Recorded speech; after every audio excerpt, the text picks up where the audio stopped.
Hello दोस्तों, मैं आपकी राधिका हूँ और हमारे चैनल पे आप सभी का बहुत बहुत स्वागत है। आप लोगों की वजह से ही ये चैनल चल रहा है, तो आप लोगों को बहुत बहुत धन्यवाद, बहुत बहुत धन्यवाद। और आप लोगों के अच्छे स्वास्थ्य के लिए ईश्वर से प्रार्थना करती हूँ, खूब स्वस्थ रहें, मस्त रहें आप लोग। और एक सुंदर सा ननद भाभी का गीत है, देखिए भाभी ननद को क्या क्या कह रही हैं।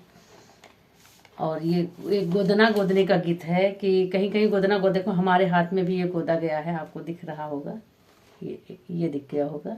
हमने भी गुदवाया है, गुदने का बहुत महत्व होता है। अब तो टैटू बनने लग गया, नया फैशन चल गया, पहले गुदना ही गोदा जाता था। तो सुनिए भाभी जी ने उसको क्या कह रही हैं। आवा गोदाइला गोदनावा हो, सुनो ननदो हमार। आवा गोदाइला गोदनावा हो, सुनो ननदो हमार। काहे बहकावलू मनवा हो, सुनो ननदो हमार। काहे बहकावलू मनवा हो, सुनो ननदो हमार। पान मुरैला तू आई के गोदाइला, पान मुरैला तू आई के गोदाइला। दिलवा में पियाज के नमवा लिखाइला, दिलवा में पियाज के नमवा लिखाइला। पर साल जैबूगा वनवा हो, सुनो ननदो हमार। पर साल जैबूगा वनवा हो, सुनो ननदो हमारे। आवा गोदाइला गो दनवा हो, सुनो ननदो हमार। आवा गोदाइला गो दनवा हो, सुनो ननदो हमार। काहे बहकावलू मनवा हो, सुनो ननदो हमार।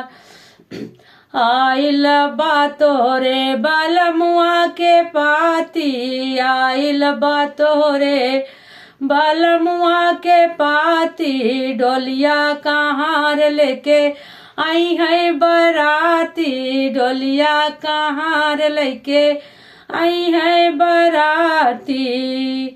बनल बा सुंदर सा गुनवा हो, सुनो ननदो हमार। बनल बा सुंदर सा गुनवा हो, सुनो ननदो हमार। ननदो हमार, सुनो ननदो हमार। बनल बा सुंदर सा गुनवा हो, सुनो ननदो हमार। काहे बहकावलू मनवा हो, सुनो ननदो हमार। आवा गोदाइला गो दनवा हो, सुनो ननदो हमार।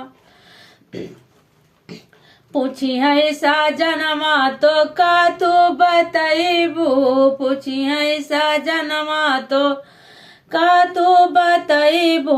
मरी है मेहनवा तो बड़ा पछतैबू, मनी है मेहनवा तो बड़ा पछतैबू।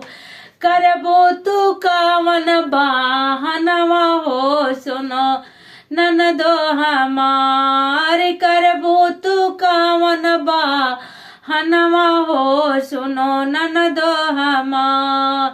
काहे बहकावलू मनवा हो, सुनो ननदो हमार। काहे बहकावलू मनवा हो, सुनो ननदो हमार। आवा गोदाइला गो दनवा हो, सुनो ननदो हमार।